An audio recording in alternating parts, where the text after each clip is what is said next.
एक बार एक चंचल तोते को एक पका आम मिला। आम खाकर उसने बीज रेलवे पटरी के किनारे लगा दिया।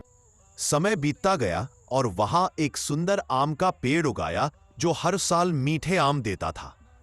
कई साल बाद अचानक वहां से एक ट्रेन गुजरी और पेड़ की कुछ शाखाएं उससे टकराकर टूट गई, लेकिन पेड़ बच गया। तोते और आसपास के जानवरों ने मिलकर उसकी देखभाल की और पेड़ फिर से हरा भरा हो गया। तोते ने सीखा कि पेड़ हमेशा ऐसी जगह लगाने चाहिए जहां किसी को नुकसान न हो